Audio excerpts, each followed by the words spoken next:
Terima kasih pemirsa, Anda kembali menyaksikan Kominfo Newsroom.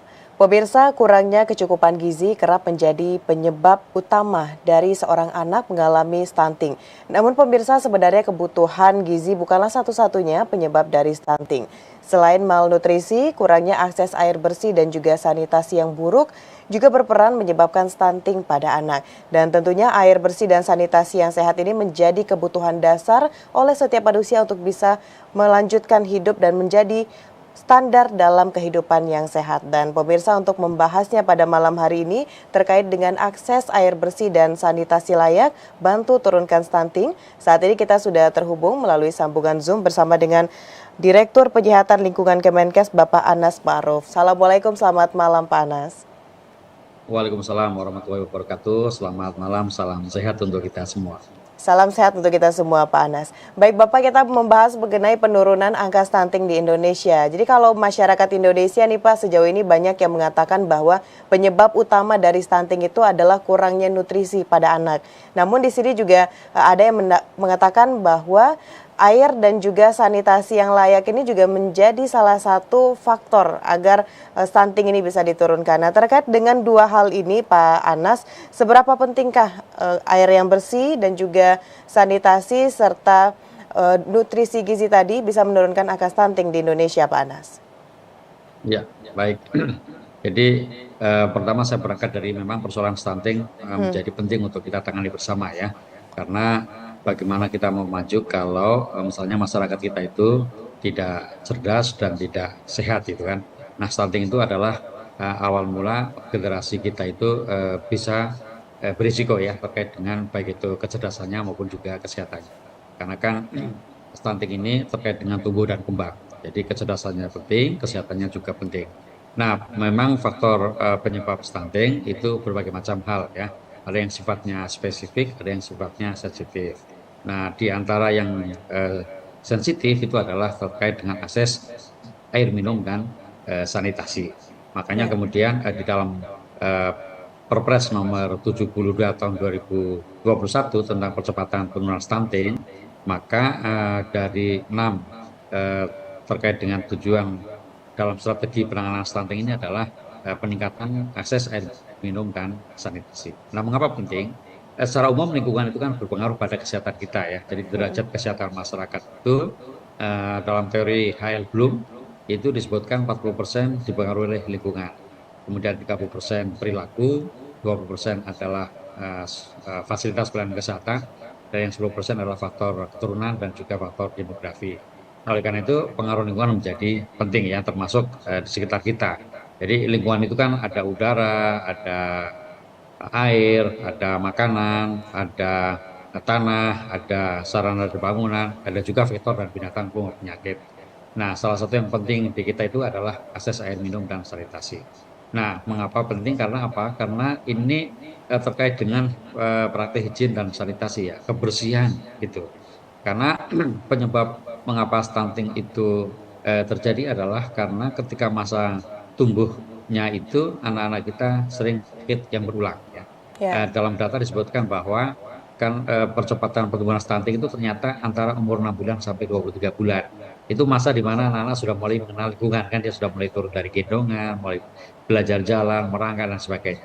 Nah, kalau lingkungan tidak bersih tentu ini berisiko menjadi angka kesakitan ya bagi anak-anak. Jadi kalau akses air dan sanitasinya kurang, ya risikonya adalah berbagai macam penyakit yang disebabkan karena akses air dan sanitasi ini bisa muncul ya. Misalnya apa sih?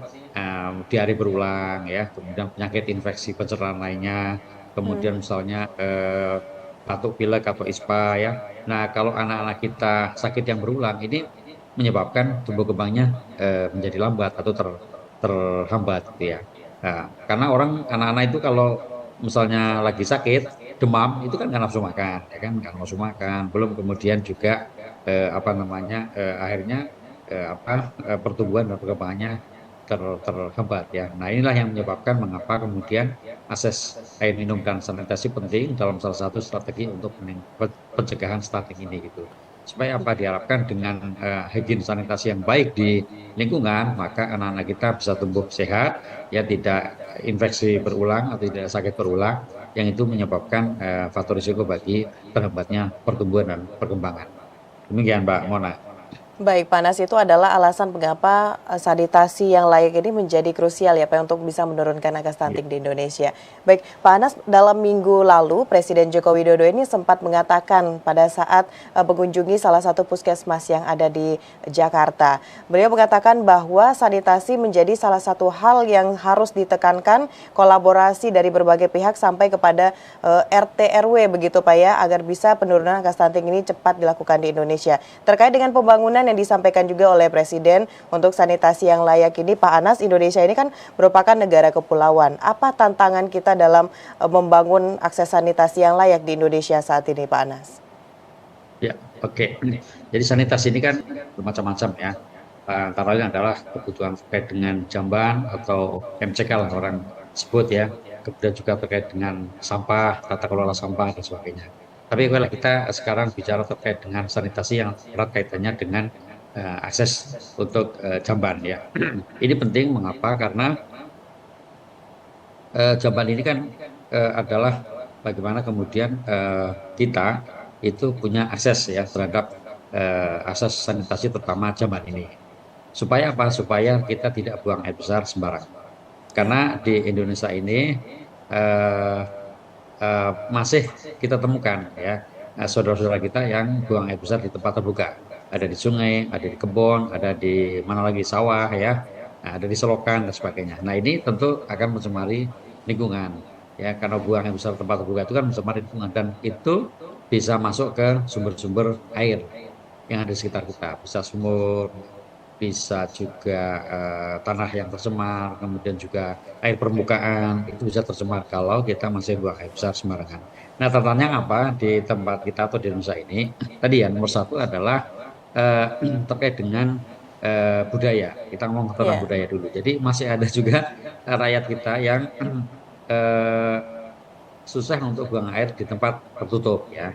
Jadi sudah biasa misalnya di tempat terbuka itu begitu pindah ke ruangan tertutup itu misalnya nggak keluar dan sebagainya. Ya belum kemudian ada juga misalnya terkait budaya. Jadi rumah bagus kok ada WC-nya kan gitu. Jadi WC Mm-mm. itu harusnya tidak di dalam rumah gitu. Nah itu Ya. juga ada. Jadi ini memang macam-macam. Jadi sekali lagi faktor budaya atau kebiasaan ya. Kebiasaan ini yang tantangan kita yang harus kita apa namanya kita edukasi bersama masyarakat ya karena target kita untuk tahun 2024 ini itu adalah 0% buang air besar di tempat terbuka. Jadi kita harapkan Mm. sudah tidak ada lagi lah akhir tahun ini, akhir tahun RPJMN 2020-2024 tidak ada rakyat kita yang buang air besar di tempat terbuka. Jadi nomor satu tadi ya tantangan budaya gitu. Mungkin Mbak Mona juga bisa melihat nih eh, di beberapa daerah ya di negara kita itu masih ada yang tadi tuh budayanya buang air besar di tempat terbuka. Nah, yang Iya. kedua itu memang betul tadi arahnya adalah bagaimana kita di daerah-daerah yang kepulauan ya, banyak sungai, banyak rawa dan sebagainya. Nah, ini Mm. terkait dengan apa namanya kalaupun ada septic tank itu adalah susah karena dia di tempat eh, apa namanya kalau air itu kan ada pasang surut ya kan, misalnya di tepi sungai, di laut ya dan sebagainya. Nah, ini tentu menjadi tantangan bagi kita. Tetapi sesungguhnya ada jalan keluarnya, yaitu menggunakan teknologi tepat guna. Jadi meskipun itu dipasang surut, baik itu di pantai, baik itu di tepi sungai, sebenarnya ada teknologi tepat gunanya untuk jamban itu seperti apa, ya, yang aman gitu. Nah, supaya tidak apa ketika terjadi pasang misalnya tidak kemudian kotorannya itu mencampuri atau bercampur ke air. Jadi ada teknologi tepat guna yang bisa digunakan. Jadi itu nomor dua ya kurang lebih tantangan ini ya. Kan kita negara kepulauan ya banyak sekali garis pantainya, banyak sekali sungai-sungainya, Hmm. daerah berawa dan sebagainya. Ini tantangan kita. Nah yang ketiga tantangan kita adalah kalau ada yang sudah punya septic tank, ini kadang masih bisa mencemari lingkungan karena apa? Karena misalnya tidak pernah disedot ya. Kemudian juga tidak menggunakan eh, standar yang septic tank aman ya. Karena septic tank ini kan harusnya yang kedap, kemudian dia dilakukan penyedotan secara periodik ya. Nah, itu. Nah, di kita itu banyak yang masih septic tanknya itu bisa kemudian menembus pada lingkungan sekitarnya gitu ya, misalnya entah kedalamannya kurang, kemudian juga apa namanya tidak disedot ya. Nah itu kan pasti bisa mencemari lingkungan. Nah lingkungan itu adalah misalnya dia masuk ke tanah, masuk ke air dan sebagainya. Nah itulah yang kemudian maka menjadi tantangan kita ke depannya. Jadi kira-kira itu ya tantangan kita terkait dengan pembangunan sanitasi di Indonesia. Tapi kita sepakat ya bahwa kita perlu meningkatkan itu. Karena apa? Ini penting. Jadi nanti arahnya kepada misalnya air minum ya. Air Ya, minum itu kan ada yang dari sumber air gali, misalnya sumber gali ya, atau mungkin sumber air permukaan yang lain. Nah itu kalau misalnya tercemar oleh kotoran dan sebagainya, biasanya ada bakteri yang positif yaitu E. coli. Jadi E. coli ini standar bagi air yang kita gunakan di rumah tangga harusnya negatif gitu ya. Nah kalau baik. dia masih ada itu artinya masih ada pencemaran di sekitar kita. Kira gitu Mbak ya, terkait dengan tantangan sanitasi di negara kita ya. Baik, Pak Anas, tadi yang pertama adalah tantangan kita dalam membangun sanitasi yang layak di Indonesia, kebiasaan masyarakat ini dalam hidup yang kurang layak atau kurang bersih, begitu Pak. Terkait dengan hal itu, dari Kementerian Kesehatan sendiri, Pak Anas, langkah apa yang dilakukan agar bisa meningkatkan kesadaran masyarakat untuk bisa hidup untuk menjaga kebersihan lingkungan ini, Pak? Ya betul. Jadi ini penting ya karena apa namanya saat ini Kementerian Kesehatan kan sedang melakukan transformasi kesehatan. Ya. Ada 6 pilar ya, ini sering disampaikan juga oleh Menteri kami gitu Pak Budi Gunadi Sadikin. 6 pilar transformasi kesehatan adalah pilar pertama transformasi pelayanan kesehatan primer. Pilar kedua adalah transformasi pelayanan kesehatan rujukan. Nomor 3 adalah ketahanan kesehatan. Yang keempat adalah SDM kesehatan. Yang kelima adalah pembiayaan kesehatan dan transformasi yang keenam adalah transformasi teknologi kesehatan. Nah, Iya, yang primer ini penting ya, karena apa? Kita ingin supaya promotif preventif itu atau pencegahan itu lebih utama yang kita lakukan. Ada beberapa hal yang penting terkait dengan pelayanan primer ini ya, transformasi pelayanan primer. Satu adalah bagaimana kita membudayakan perilaku yang hidup bersih dan sehat. Tidak hanya higiene sanitasi saja, tetapi juga bagaimana kita aktivitas fisik, kemudian makan buah sayur, ya diet seimbang dan sebagainya yang perilaku hidup kita bisa mencegah terjadinya penyakit-penyakit baik menular maupun tidak menular. Nah, kemudian yang berikutnya adalah vaksinasi atau imunisasi ya, ini program rutin. Itu yang perlu kita lakukan. Yang ketiga adalah terkait dengan eh, screening dini ya, ada 14 penyakit yang itu bisa kita lakukan secara screening dini. Dan yang keempat adalah bagaimana melengkapi ya, baik itu kebutuhan sarana prasarana, alat kesehatan maupun juga terkait dengan SDM di pelayanan primer. Nah, itu yang kita lakukan. Nah, kaitannya dengan kita apa ini, Mbak? Jadi salah satu yang dilakukan itu kan kita merubah perilaku ya tadi ya. Nah, itu perilaku itu kita lakukan supaya rakyat itu sadar, masyarakat, kita semuanya lah gitu, bahwa perilaku hidup bersih dan sehat itu penting untuk mencegah kita tidak kena berbagai macam penyakit, baik menular maupun tidak menular. Nah, ini memang perlu kita tingkatkan.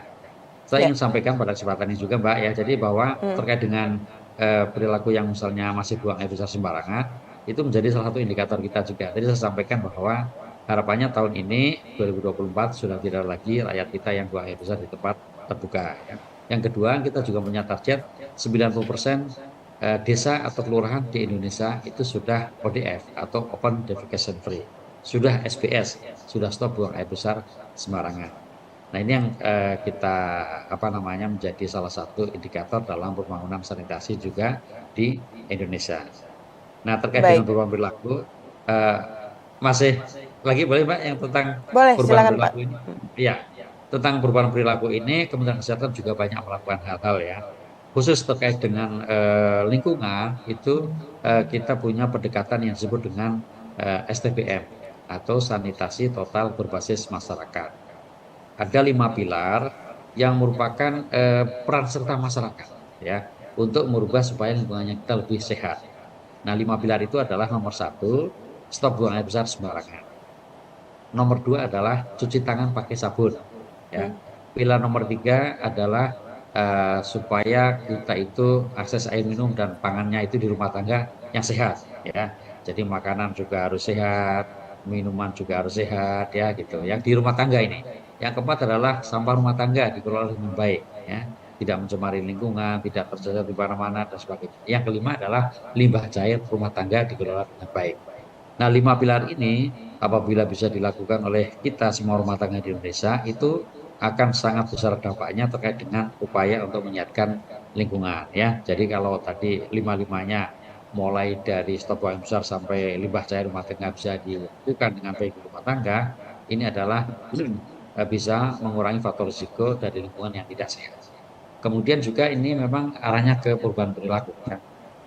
Mulai dari rumah tangga kita harus betul-betul praktekkan ya. Sehingga harapannya dengan 5 pilar STBM ini semua masyarakat berperan serta ya. Karena kita untuk menciptakan lingkungan yang sehat itu kan bukan tugas Pemerintah satu pihak saja. saja, tetapi juga perlu peran masyarakat. Ya. Itu Mbak, jadi kita memang perlu ya penting untuk tadi 5 Baik, pilar banyak STBM. sekali berarti Pak ya peran yang dilakukan Ya, oleh Kementerian Kesehatan untuk bisa menimbulkan kesadaran masyarakat untuk menjaga lingkungan ya, yang bersih. Terakhir mungkin bisa singkat saja Pak Anas pada ya. akses air bersih ini kan menjadi isu yang sangat besar dibawa pada pelaksanaan event 10th World Water Forum di Bali pada Mei lalu. Nah, terkait dengan ini Pak Anas, dampak berkelanjutan seperti apa yang diharapkan dari gelaran tersebut untuk akses air bersih dan juga sanitasi yang layak? Mungkin bisa ringkas saja Pak Anas. Ya baik, jadi kalau kita bicara air yang untuk digunakan sehari-hari di masyarakat harusnya standarnya air minum ya. Ini diatur dalam peraturan pemerintah nomor 122 tahun 2015. Ya jadi itu standarnya adalah air minum ya, baik itu untuk masak, mandi, kemudian turasan, ibadah dan sebagainya. Nah, oleh karena itu kemudian akses yang paling bagus adalah melalui perpipaan.